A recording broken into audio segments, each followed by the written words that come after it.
मेवाड़ की धरा पर आज से 4 वर्ष पूर्व एक ऐसा प्रकरण सामने आया जिसने विश्व की धरा पर झीलों की नगरी का नाम कहीं न कहीं खराब करने का काम किया। वह था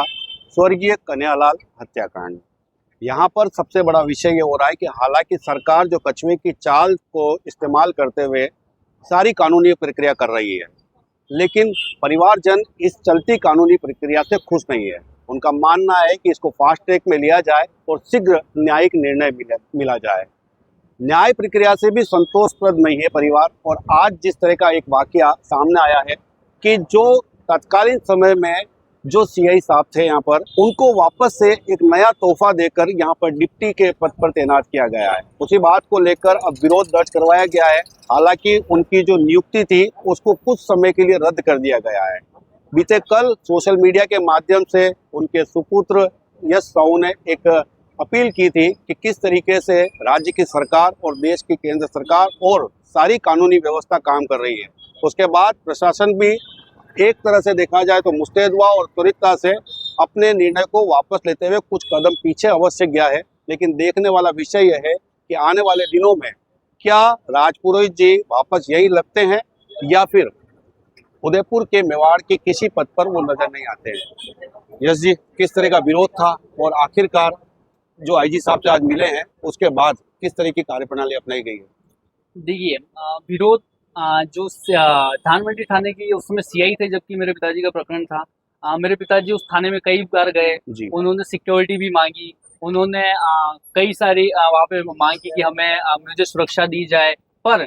इन जो सीआई है गोविंद सिंह राजपुरोहित, उनके द्वारा बहुत लापरवाही बरती गई और मेरे पिताजी को सिक्योरिटी नहीं दी गई। इसी वजह से उदयपुर में मेरे पिताजी की हत्या हुई। इसलिए मैं कहीं ना कहीं उन्हें बहुत बड़ा उसका दोषी मानता हूँ। इसी वजह से मैंने, जब मुझे ये सूचना मिली कि उदयपुर में वही सीआई को जब यहाँ के उदयपुर गिरवा में डिप्टी डीवाईएसपी बनाया जा रहा है, तो मैंने इसका जमकर विरोध किया। और जब मैंने इसका विरोध किया तो मुझे कुछ समय बाद ही ये सुनने में भी आ गया था कि उनकी जो ज्वाइनिंग है उसे अभी स्थगित कर दिया गया है। और हमने, क्योंकि हम नहीं चाहते थे कि इस तरीके का व्यक्ति फिर से हमारे उदयपुर में आए, और अगर आता भी है तो कम से कम जब तक मेरे पिताजी का केस सॉल्व नहीं हो जाए तब तक नहीं आए। ठीक है, इसीलिए हमने आज सुबह 11 बजे के करीब जो आईजी ऑफिस में आईजी साहब से मिलकर एक ज्ञापन प्रेषित किया और उसमें हमने लिखा है कि ये जो सीआई है गोविंद सिंह राजपुरोहित, इनको यहाँ पर नहीं लगाया है क्योंकि इन्होंने पहले भी बहुत लापरवाही बरती हुई मेरे पिताजी के केस में, और केस का स्टेटस जो है वो तो आज तक 0 है। और आप हमें तोहफा दे रहे हो ऐसे व्यक्ति को वापस उदयपुर में लाकर। इसी वजह से हमने इसका विरोध किया और इसका कुछ हमें परिणाम भी मिला है। भैया, देखा जाए तो आज की तारीख में ऐसे कई पदों पे बैठे हुए लोग हैं जो कभी निलंबित हुए और बड़े प्रकरण में हुए, तो हम क्या मांग करते, क्या वास्तविकता में जो इस तरह के प्रकरणों में लिप्त हो जाते हैं पदों पे बैठे हुए अधिकारी और वापस उदयपुर शहर में, आज आप जानते हैं उस समय कितने सीआई को, कितने डिप्टी को निलंबित किया था जी, केवल एक का विरोध है या सबका विरोध है? देखिए, जो मेरे सामने है कि जिसको मुझे लगता है कि उसकी गलती, मैं तो उसका विरोध करूंगा। ये मुझे लगता है कि इस केस में मेरे पिताजी वाले केस में जो ये सीआई थे गोविंद सिंह राजपुरोहित और एक एएसआई थे भंवरलाल, इनका मैंने उस समय भी विरोध किया था और आज भी मैं विरोध करूंगा। और अगर मुझे कभी लगता है कि आगे भी ऐसी कोई सिचुएशन आती है तो मैं उसका विरोध करूंगा। कांग्रेस की सरकार थी उस समय में, और देखने वाला विषय है कि 3 दिन बाद ही मामला जो था एआई में चला गया था। अब मसला ये हो रहा है कि आज तक कुछ भी नहीं हो रहा है, जबकि सबूत तो बिल्कुल स्पष्ट है, उन्होंने खुद वीडियो वायरल करके कहा है। तो आखिरकार वर्तमान की सरकार ने किस तरह का कार्य किया है? देखिए, उस समय कांग्रेस की सरकार थी, ठीक है, कहीं ना कहीं बहुत ही सारी उस समय ऐसी सिचुएशन थी कि हमें कुछ पता ही नहीं था कि केस जो है उस समय एटीएस के पास था राजस्थान, और सिर्फ 3 दिन के अंदर ही उसको एनआईए को दे दिया गया, मतलब कि सेंट्रल गवर्नमेंट को दे दिया गया। और सेंट्रल गवर्नमेंट में जाने के बाद उस समय मेरे परिवार और मुझे काफी खुशी थी कि इस केस को सेंटर ने ले लिया है और अब हमें जल्द से जल्द न्याय मिलेगा। हो सकता है जो न्याय हमें 1.5 साल में मिल रहा है वो हमें सेंटर से सिर्फ 3 महीने, 4 महीने, 6 महीने के अंदर मिल जाएगा। पर ऐसा कुछ नहीं हुआ, उल्टा हमें आज 4 साल हो गए न्याय मांगते मांगते। अभी तक न्याय की छोटी सी भी हमें उम्मीद नहीं मिली कि हमें कब न्याय मिलेगा। न्याय तो होता है यूपी के अंदर, जैसा कि अभी आपने देखा कि अरशद वाला जो मामला हुआ था, सूर्या को उसने किस तरीके से मारा और योगी जी ने मात्र 3 दिन में किस तरीके से इंसाफ बिल्कुल। किया। मैं तो मतलब प्रणाम करता हूँ ऐसे मुख्यमंत्री को जिन्होंने मात्र 3 दिन के अंदर उस परिवार को न्याय दे दिया और जितने भी जिहादी उसमें लिप्त थे सभी के घर भी ध्वस्त कर दिए।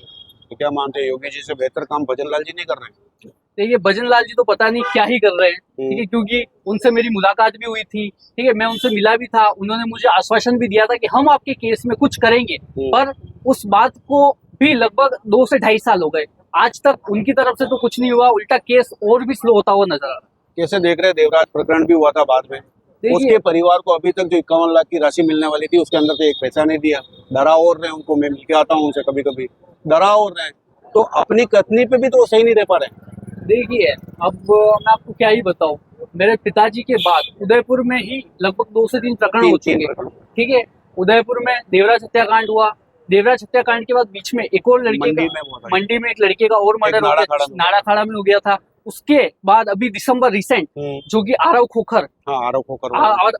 का भी मर्डर हो गया। तो ये जो गतिविधियां है, जो ये जिहादी जिस तरीके से हमारे बच्चों को मार रहे हैं, ठीक है, चाहे आप कहीं पर भी उठा लो, उदयपुर में, चाहे आप दिल्ली में, चाहे गाजियाबाद में, कहीं पर भी, ठीक है, देश में हर जगह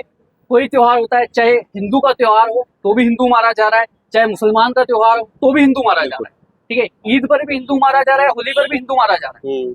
तो देखिए सरकार को इसके लिए कोई बहुत ही कड़ा कदम उठाना पड़ेगा, ठीक है। और रही बात देवराज के परिवार की, तो उनसे जो वादे किए गए थे वो सरकार को निभाने चाहिए थे, उन्हें आज तक न्याय भी नहीं मिला, ना उन्हें मुआवजा मिला, और आरव के साथ भी यही कंडीशन है, न तो उस समय की जो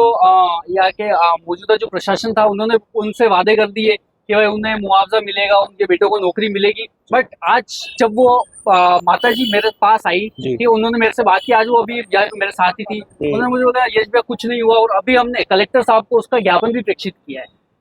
जिस तरीके से एक के बाद एक गवाह फ्री होते जा रहे हैं, लगता है आपको आने वाले समय में कि क्या न्याय मिलेगा,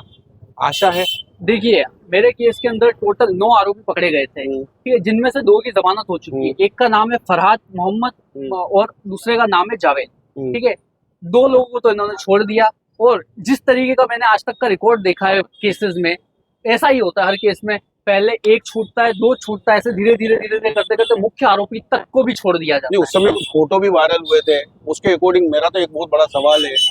कि वो फोटो किन के साथ वायरल हुए थे। अब ऐसे फोटो देखने के बाद क्या फिर भी विश्वास है क्या भारत के कानून पे कि न्याय होगा?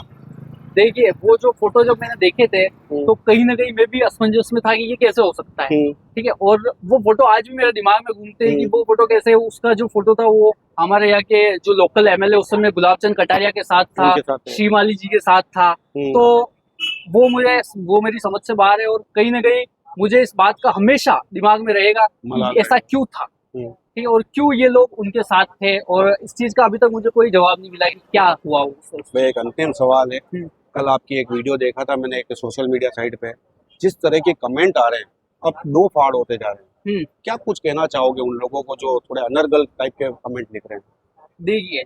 अगर कोई इंसान, ठीक है, अगर कुछ कर रहा है तो उसके हेटर्स और उसके सपोर्टर्स, ठीक है, होना बिल्कुल जायज है, ठीक है, इसलिए मैं उन कमेंट्स को बिल्कुल नेग्लेक्ट करता हूँ, उनको देखता ही नहीं हूँ, क्योंकि देखिए ऐसा है कि अगर 4 लोग क्या कहेंगे वो भी मैं देखूंगा तो फिर 4 लोग क्या करेंगे, सही बात, ठीक है, इसलिए मैं उन लोगों की बात को नहीं सोचता, ठीक है, उनका ऐसा कहना है कि भाई तुम्हें जो है मुआवजा मिल गया, तुम्हें जो नौकरी मिल गई, तो क्या उस समय ऐसा कहा गया था कि नहीं तुम्हें जो है मुआवजा और नौकरी देकर तुम्हें तुम्हारे पिताजी का इंसाफ नहीं दिया जाएगा? उल्टा हमसे ऐसे वादा किया गया था, ठीक है, कि ये देखिए ये सबके मुंह पे मैं रिप्लाई कर रहा हूँ आपको, ठीक है, कि हमें ये वादा किया था कि ये जो मुआवजा और जो नौकरी है ये सिर्फ आपके परिवार का आर्थिक सपोर्ट है, ठीक है, ताकि आप लोग सुचारू रूप से अपना जीवन यापन कर सको, और आपको न्याय दिलाने की जिम्मेदारी हमारी है इस स्टेट के मुख्यमंत्री की, जो कि उस समय अशोक गहलोत थे, उन्होंने भी कहा था कि हम आपको शीघ्र 6 से 7 महीने के अंदर न्याय दिलाएंगे, और आज जब वो घर पे आते हैं मिलने तो कहते हैं कि यश अगर मैं होता ना, ठीक है, तो मेरी गारंटी थी कि आपको सिर्फ 6 से 7 महीने के अंदर अभी न्याय मिल चुका।